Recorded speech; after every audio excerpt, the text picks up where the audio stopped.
A young woman murdered in cold blood. The reaction in the town was, we must find who did this. I guess I know who killed that nurse, Gail Miller. A teenager is accused and sent to jail. I didn't do it. For decades, pleas of innocence are ignored. Can't give up hope. The case captivates a nation and reaches the highest court in the land. Clues are found in long overlooked evidence. Can breakthroughs in forensic science get the real killer off the street?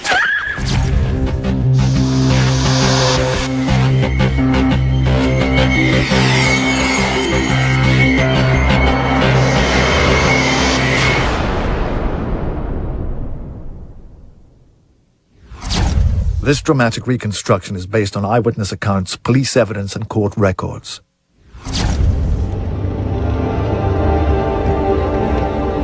Saskatoon, Saskatchewan, January 31st, 1969.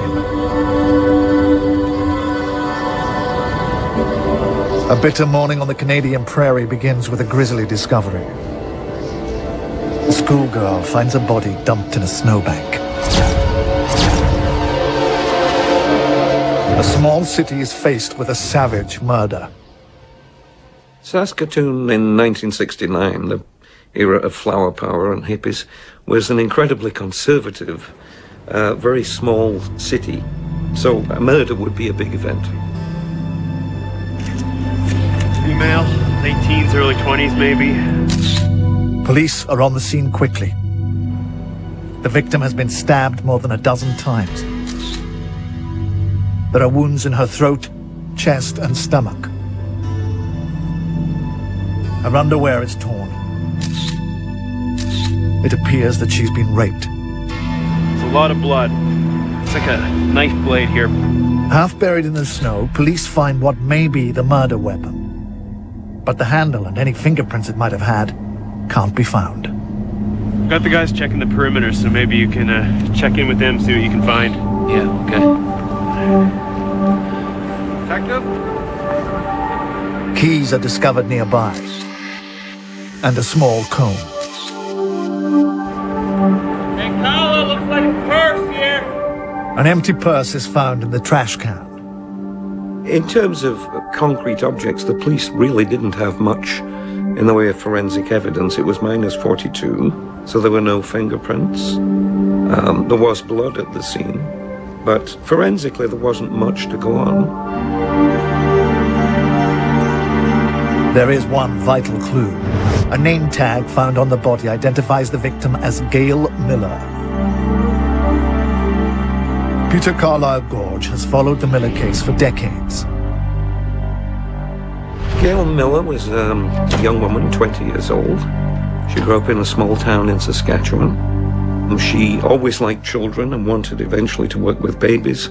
So her grandmother helped her to move to Saskatoon so she could train to be a nurse's aide at the city hospital.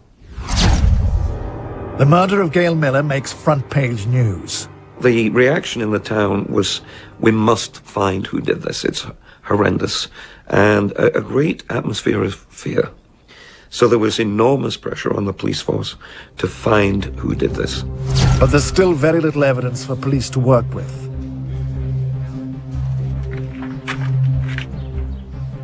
Police go door to door, hoping to find an eyewitness to the crime. They also ask for help from people who took the same bus Miller did.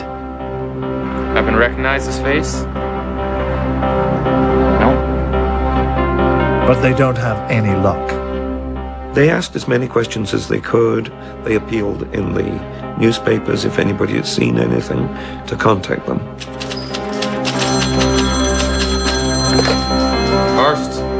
One of the dozens of tips police get is particularly alarming. Yes. A woman says she was attacked in the same neighborhood just before Miller was killed. A woman who almost 30 years later still wants to remain anonymous. I left my parents' home and was walking towards the bus stop, and I realized at some point that somebody was walking toward me. He he reached out and did what we called in those days, just felt me up my thigh and did a grope.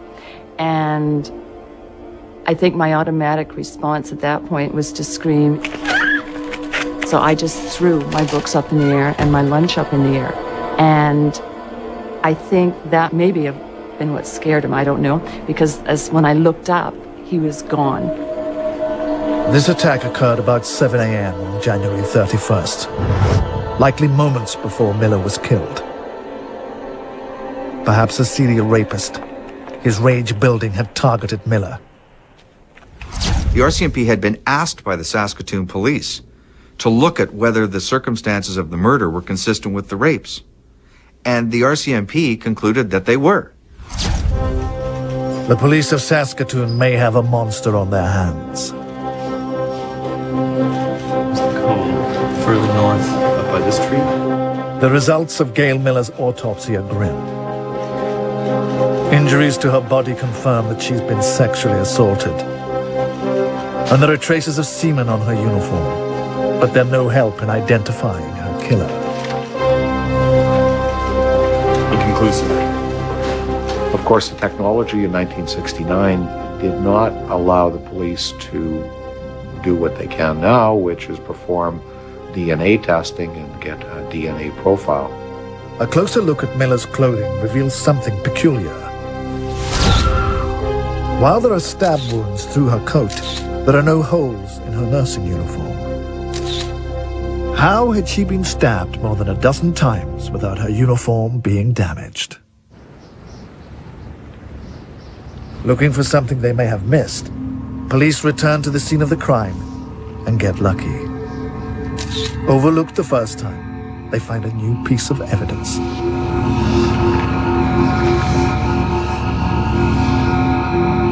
When the samples are tested, police discover that it's semen. More importantly, there are traces of blood mixed with it. While DNA profiling is still years in the future, the blood will allow them to narrow their hunt down. The killer of Gail Miller will likely have the same blood type as that found near her body. They did a lot of groundwork, footwork. They really didn't have a lot to go on. They had no suspect. Desperate to solve the case, police offer a $2,000 reward to dig up any new clues. As the days pass, the handle of the murder weapon is found and turned in. But the frigid winter has destroyed any evidence. No fingerprints can be recovered. Miller's wallet is also found, but it doesn't offer up any clues either. Then, a month after the murder, a local teenager enters the Saskatoon police station. He insists on talking to someone in charge of the Gail Miller murder. We're all ears. Have a seat.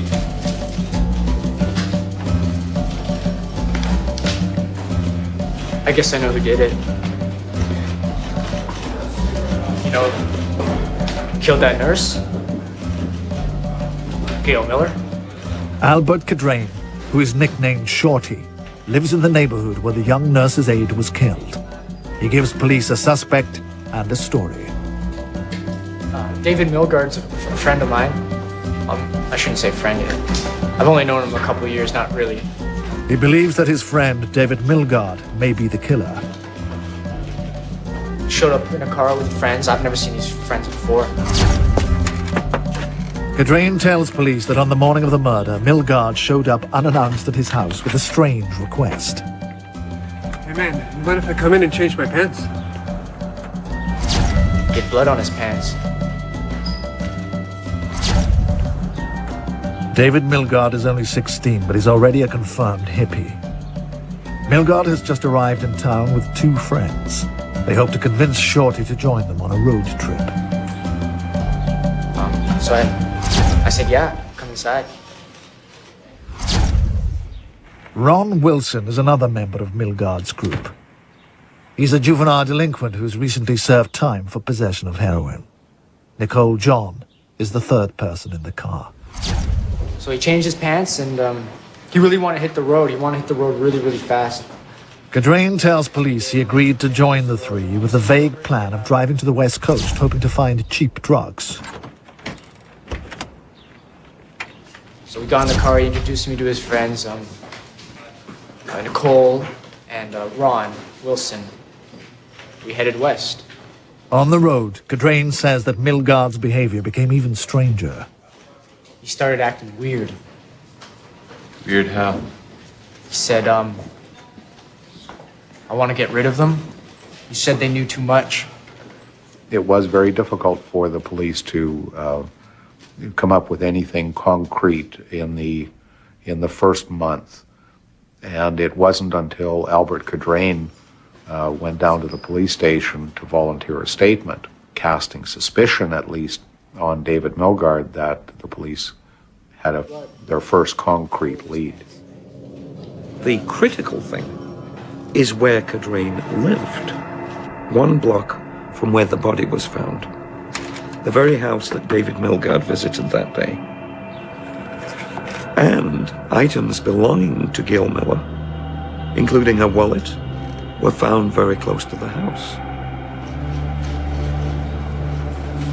I've seen this in my head. That's a sign. Cadrain also tells police he's had visions of Milgaard as the killer. So what are you saying? Milgaard's evil? Sure with that. It's a disturbing tip. But to put any faith in what Cadrain says, police need to get his story confirmed. What do you make of that?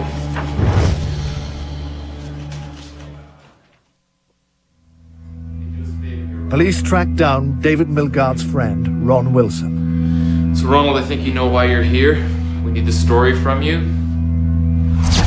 Wilson says that the idea for the road trip started after Milgaard stole an old car battery. It allowed them to start the car. Drive off. On our way to Saskatoon. On the day of the murder, the 3 friends left their hometown in Regina around midnight and drove for 7 hours to get to Saskatoon. They were high on drugs as they drove.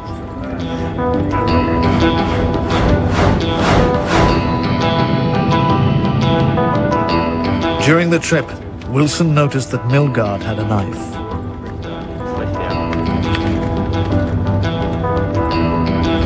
And the guy was carving an apple with a knife. There's a knife in the car. What kind of knife? On the morning of the murder, they arrived in Saskatoon and couldn't find Cadrain's house.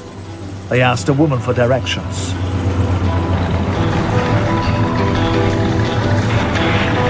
Hey, you know where Pleasant Hill is? No, I don't. I'm sorry. Hey, come on in, we'll give you a lift. No, that's okay. Thanks.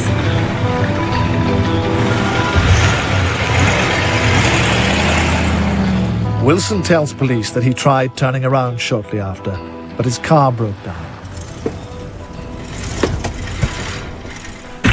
Damn. They couldn't move the car, so both David and he left the car, but they went to look for help and left Nicole parked in the car, stuck at this intersection. So I get in the car, he goes one way, I go the other way, and of course stays in the car. You guys split up? Yeah, we split up. Came back to the car for like 5 minutes later, and Nicole's freaking out over nothing. I don't even know. What's the matter? Hello? Wilson tries to calm Nicole down, but can't. A few minutes later, Milgaard returns. Hello? Nick. Any luck? Fixed her. What? Just drive out of here. He said he fixed her. Fixed her. Fixed who? I don't know. You don't know. He comes back to the car, you guys are separated, he says, I fixed her, and you don't ask him who she is. We were high, man. I don't know what the hell was going on. He came in the car and said he fixed her. Ron tries the car again. This time, it starts. 2 months after the murder, police track down Nicole John in Regina. You want to just tell us a little bit about what happened that day when you got to Saskatoon? Are you afraid of David Milgaard? A little. When they question her, she backs up Wilson's account of what happened. Nicole tells police that after the two men left for hemp, she saw Milgaard approach the woman they had just talked to. I saw David stab her. He grabbed her and he pulled her into the dark. Nicole then tells police that when Milgaard returned to the car, he was eager to leave. Just drive out of here.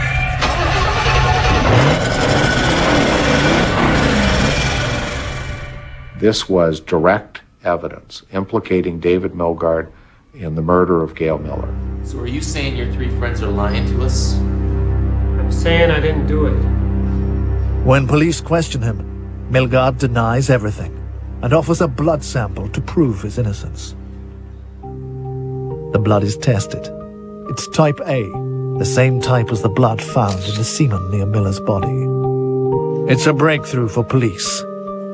They now have a theory of exactly what happened. Milgaard left the car hoping to catch up with the pretty girl he had just talked to. Looking for money to fix the car or buy drugs, he tries to steal her purse. When she resists, the robbery gets violent. Milgaard drags Miller into the alleyway and rapes her. Then he stabs her to protect his identity. When he's finished, he grabs her wallet and dumps the purse in a garbage can.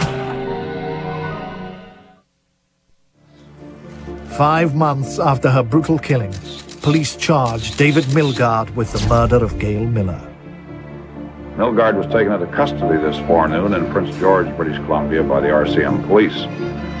He will be returned to Saskatoon under RCM police escort as soon as arrangements can be made, and he will appear in local Saskatoon court as soon thereafter as possible. When Milgaard's trial begins, the Crown calls dozens of witnesses. They include Shorty Cadrain, Ron Wilson, and Nicole John. Milgaard doesn't take the stand and sticks to his plea of not guilty.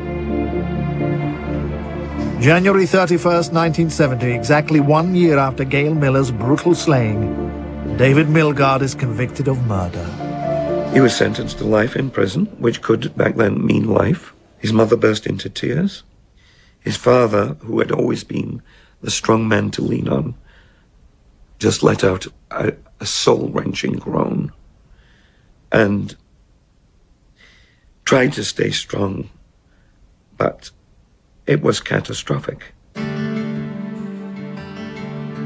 But for Milgaard, the conviction isn't the end of the story. From prison, he maintains his innocence. Mom, I didn't do it. Get me out of here. Milgaard insists that his so-called friends are lying and that he never committed the murder. His mother, Joyce Milgaard, makes it her mission to prove her son's innocence. I will get you out of here. Joyce just struck me as a force of nature. She's a person who feels things very passionately, but she's also extremely intelligent. Obviously, there was an awful murder. Obviously, someone did it. It just wasn't her son. It's the beginning of an odyssey through the justice system. The family hopes that the normal appeals process will clear David, but they get nowhere. 10 years slip by. The Milgaards tried the usual appeal processes and nothing happened. The problem was simple. Since he claimed he never committed the murder, he showed no remorse, and the parole board consistently refused to hear anything about halfway houses or getting out of prison. Then in 1980, a decade after being sent to jail, David Milgaard escapes from prison.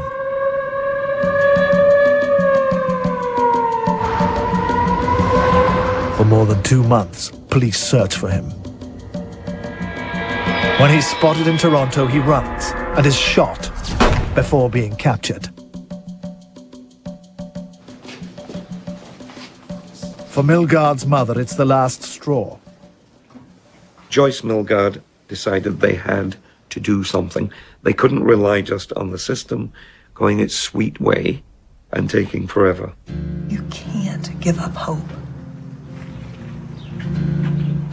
She travels 1,000 miles to Saskatoon and hands out reward notices in the neighborhood where Miller was killed.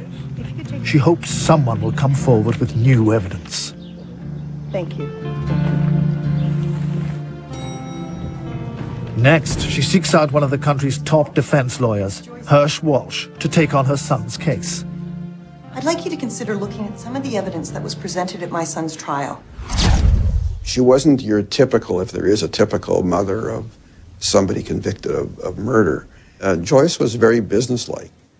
It was on merit that she wanted her son's case looked at, not on emotion. She had a box or two of material that she had collected, which also impressed me. I'd like one of my associates to hear you out, okay? Walsh enlists his assistant, David Asper, to help with the case. I became directly involved because I was essentially the low man on the totem pole in the law firm. And I went through the material, and it struck me very early on that nothing about the case made any sense. It looked like a pile of nonsense. Asper notices that there are dozens of witnesses in the case, but that the most damning testimony came from Milgaard's so-called friends. The thing that really stood out for me was that every credible witness, every regular, normal citizen of Saskatoon, Saskatchewan that morning who encountered David Milgaard gave evidence that would suggest that nothing had happened. And it was only the unsavory and the people with something to gain witnesses who implicated Milgaard. And that was clear right from the first reading of the transcript. Then Asper makes a startling discovery. Acting on a hunch, he visits the courthouse where the trial took place 16 years earlier. In the basement, he discovers that the original physical evidence has been preserved. That wasn't quite normal to keep exhibits that long, being the victim's clothing, etc. We later found out it was kept because the prosecutor wanted to write a book about his victory, and he was going to include the exhibits and photographs and things like that, so it was more of an ego trip that caused the exhibits to be kept. By 1989, the physical evidence from the crime scene that helped convict Milgaard can now be tested. At the time, DNA fingerprinting is a revolutionary new forensic tool. The Milgaard team has high hopes that this new technique will set David free. It's just part of a comprehensive re-examination of all the original evidence, from blood samples to crime scene exhibits.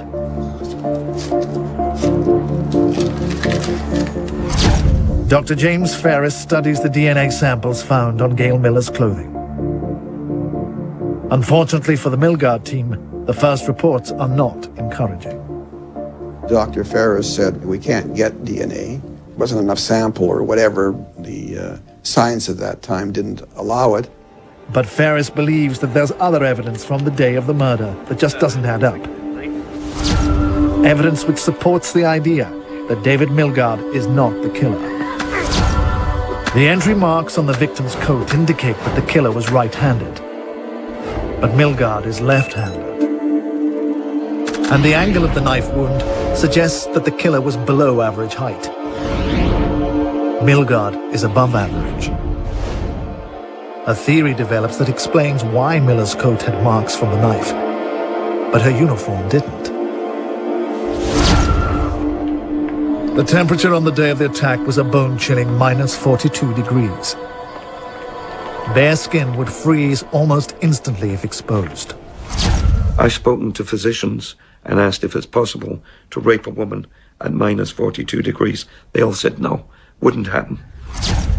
Ferris believes that in that kind of weather, Miller's rape likely happened inside a building or a car, and that her nurse's uniform was pulled down during the assault. The forensic expert believes Miller escaped from a car where the assault took place with her uniform still in disarray. She pulled her coat on, but was chased down and killed. But Ron Wilson's car had broken down, and there were witnesses inside. There was nowhere for Milgaard to rape Miller. I guess. And if he had attacked her in the street, the stab wounds would have ripped through her uniform too. The stabbing through the coat and not through the dress made no sense.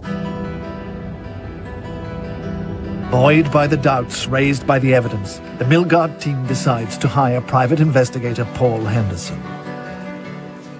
He tracks down the witnesses whose testimony in 1970 was so devastating. Hey, Ron Wilson? We learned that Ron Wilson was working in a tire shop in a small mountain town in British Columbia. For 2 decades, Milgaard has never understood why his friends turned against him. Finally, Paul Henderson finds out. David didn't do a thing. So, what you told the cops? Well, I told the cops what they told me, basically. Wilson told me, in essence, that police told him if he didn't cooperate with them, they were going to pin this case on him, and he was going to go down with David Milgaard. He didn't have a chance of standing up to these cops.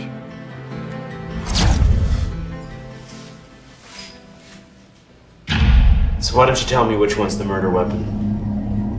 Wilson claims he gave police the answers that they wanted. The one on the left. It's a good choice, Ronald. That was coarse, man. I had 2 guys breathing down my neck. And one other mystery is solved. The alleged bloodstains on Milgaard are revealed to be acid stains from the car battery that Milgaard stole the night before. He had a lot of guilt on his mind. I felt badly for him.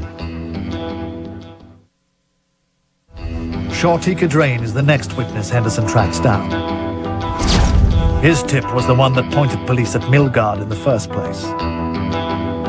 20 years later, Henderson finds that Cadrain is a troubled man. When I first met him, he was living in a treehouse in his brother's backyard. His brother told me that he was a mental case and that he had no business being used as a witness in a court of law. He had blood on his pants. What we learned in due course about Cadrain was that he was quite an ill young man who was committed to psychiatric institution shortly after the Milgaard conviction. He was a schizophrenic and had suffered significant delusions. I've seen this in my head. It's a sign. In 1969, police were faced with a lack of credible suspects and were under pressure to solve the case. So what are you saying? Milgaard's evil? Sure, yeah. They overlooked Cadrain's mental instability and pursued his tip aggressively. He started to open up to me and eventually told me that he, like Wilson, had been browbeaten by these cops. The police were very focused, and Shorty Cadrain, when he went in and implicated Milgaard for the first time, triggered something called tunnel vision and went off on a wild goose chase that wound up fabricating a case against Milgaard. Milgaard's team learns that Nicole John also felt tremendous pressure from police. In fact, police left her and Shorty Cadrain in the same room. After that, she told police that she also had suspicions that Milgaard was the killer. Well, I didn't do it. Milgaard remains in prison, but public pressure is building to take another look at his case. In 1990, 20 years after her son's conviction, Joyce Milgaard takes an unusual step. She tries to hand-deliver new evidence on the case to the Canadian Justice Minister. I'm sorry, ma'am, if you want your son to have a fair hearing, don't approach me personally. I'm sorry. The Canadian people were outraged when Kim Campbell, then the Minister of Justice, treated Joyce so poorly when Joyce tried to approach her to talk about her son's case. The senior, I think he was a deputy or an assistant deputy minister, took great glee in saying that those who believe in Milgaard's innocence are the same kind of people as who believe that Elvis is alive. I mean, he said that publicly. So, I mean, that's what we were dealing with. But the question remains, if Milgaard didn't kill Gail Miller, who did? Asper believes he knows. A rapist had been working and attacking women in the vicinity where Gail Miller had been murdered. Police completely abandoned the most probable and obvious solution to the crime. Milgaard lived in Regina, a 7-hour drive away from Saskatoon. If the serial rapist and the man who murdered Miller were the same person, it couldn't be him. Some policemen had seen a pattern in some of these unsolved rapes prior to Gail Miller's murder. And there were even rapes after her murder. And there was a pattern there. Some policemen certainly quietly talked about that.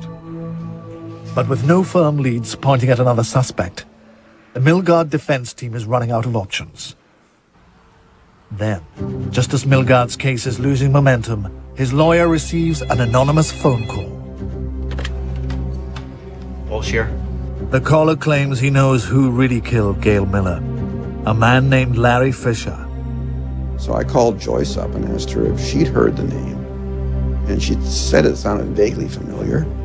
And we agreed that she would go through all the files and see if she could find the name. And then she came back with the shocking news that, yeah, he's the fellow who took the bus with Gail Miller and had been interviewed by the police. Haven't recognized his face? No. We got a printout of his police record, and it was quite shocking what we saw, which was the record of a very violent and repeat sexual offender. After Milgaard was convicted, Larry Fisher was arrested for another rape, and he confessed to a string of rapes in Saskatoon. Each attack was similar.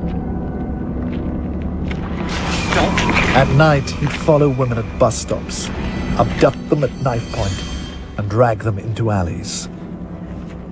The women Fisher attacked all wore medical uniforms. The similarities to the attack on Gail Miller are chilling. So if there's anything you could, possibly remember what happened that night? Joyce Milgaard and Paul Henderson tracked down Larry Fisher's ex-wife. What she tells them about her husband is astounding. Where the hell were you last night?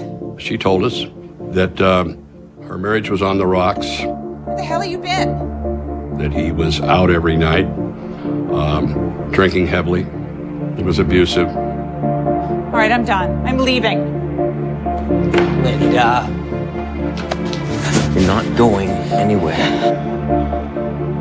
Henderson and Milgaard ask her if she remembers anything about the morning Gail Miller was killed. Yeah, he wasn't home that night.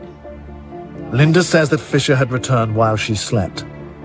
Now, he's supposed to have gone to work that morning, but instead, here he is standing there dressed in his Sunday go-to-meeting slacks and a dress shirt. About the same time, there's a radio broadcast about the murder of Gail Miller in an alley 4 blocks from their house. Police have reported a murder at Avenue and South this morning. Dead is 20-year-old Gail Olena Miller of 130 Avenue, O South, killed by multiple stab wounds. She noticed that her paring knife was missing. Probably just found that girl, didn't ya? Huh? Didn't ya? I asked him about it, but he didn't say anything. Funny thing about it was he didn't deny it. But Linda Fisher has even more shocking news for the Milgaard team. We lived in the basement of that same house your son visited that morning. The same house?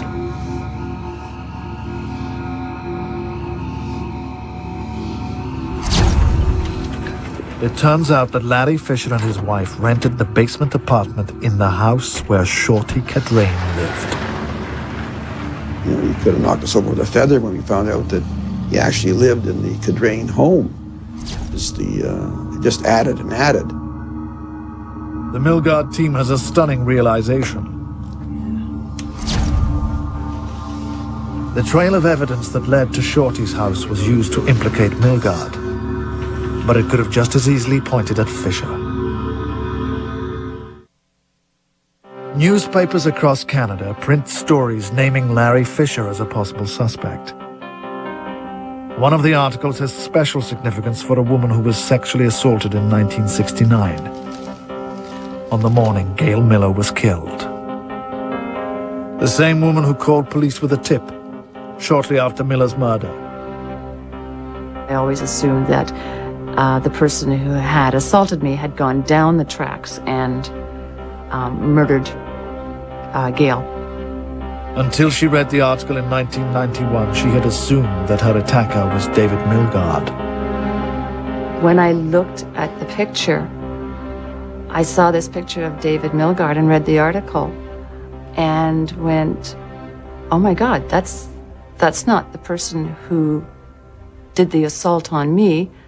It's that person, which was the picture of Larry Fisher. It was amazing because I started having, as I am now, those horrible flashbacks.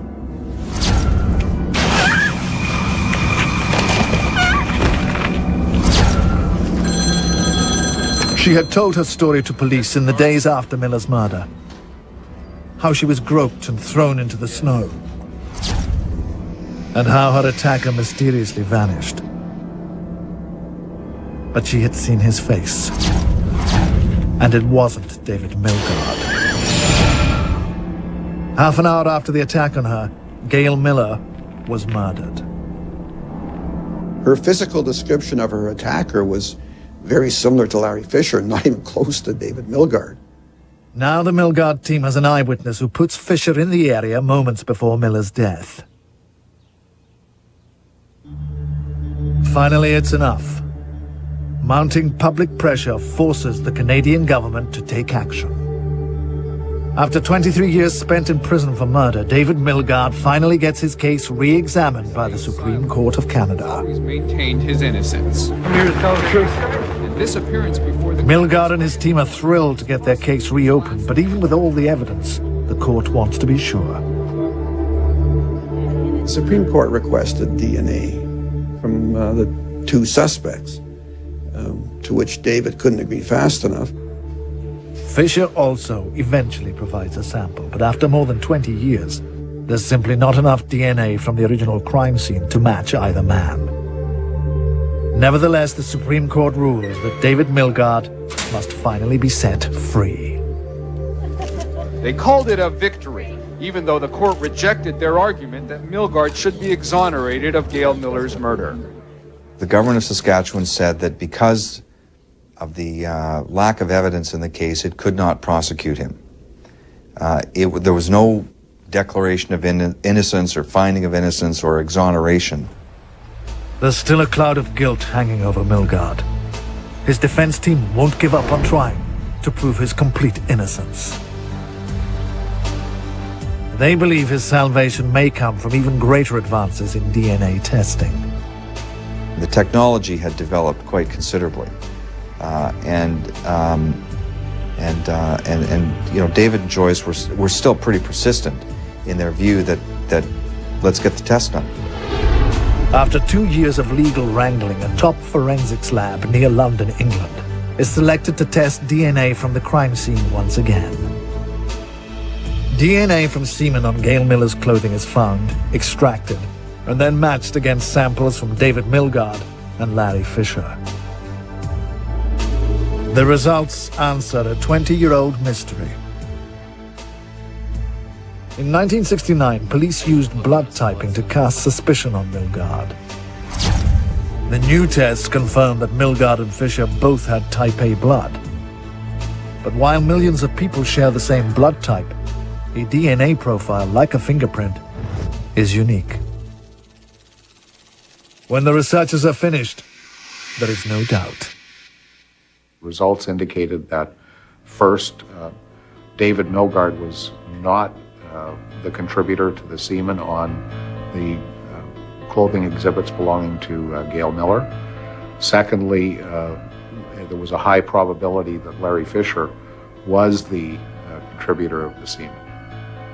The incredible news is immediately relayed to Milgaard's lawyers. I remember doing a jig in the street and going a bit crazy. It was news that was just overwhelming. We were thrilled, happy. Well, it's the moment we wait for. It's taken almost 3 decades, but David Milgaard is now finally and fully cleared. He has no connection at all with the murder of Gail Miller. I feel good. I feel very happy that's taken place. You can't give up hope.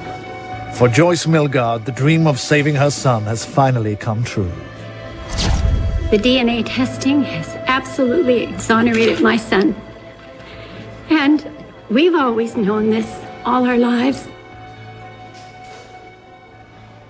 While Milgaard is cleared, the new evidence points a damning finger at Larry Fisher. His DNA is a match for the DNA found on Miller's clothing. In 1997, he goes on trial for her murder.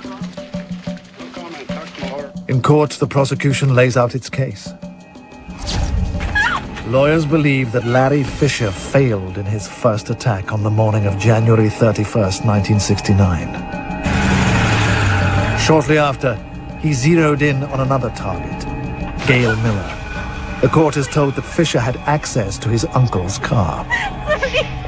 The prosecution believes that's where Miller was raped. In the car. When she tried to escape, Fisher caught up with her, forced her into a nearby alley, and stabbed her to death. David Milgaard happened to be nearby, searching for someone to help him with his car.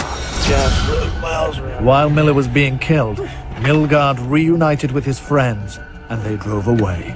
Any luck? No. You? No. You? No, just try it again, man. Maybe it's foot. You think so?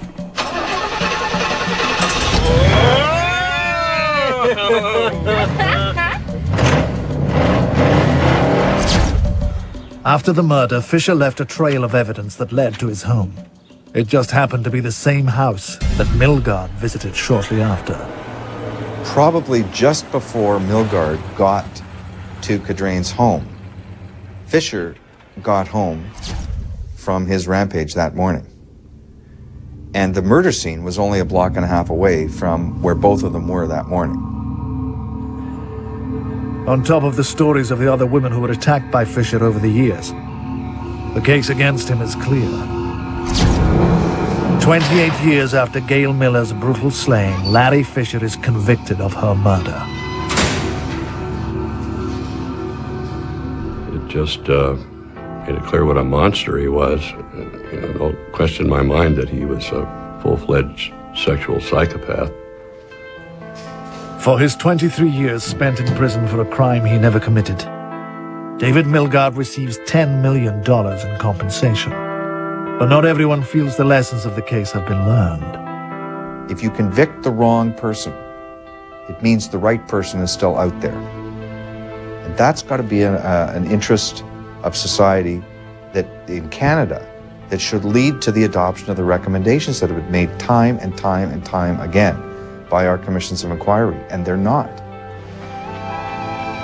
Milgaard endured long years in prison, but is now enjoying his return to a life that was brutally interrupted. David is thriving. He's married to a lovely woman. They have a very young son. David is about as devoted a father as I've ever come across. For almost 30 years, the wrong man was convicted of killing Gail Miller. For almost 30 years, the story of her life and death had the wrong ending. As you look at it and you consider the possibility of coincidence in your life and the consequence of the coincidence, it could make you stay at home. 接下来，中南半岛居民继续为争取自由而战。这次他们的敌人是美国，见证他们在绝境中的挣扎，首度公开一刀未剪，揭露真相。中南半岛人民血泪，接着播出。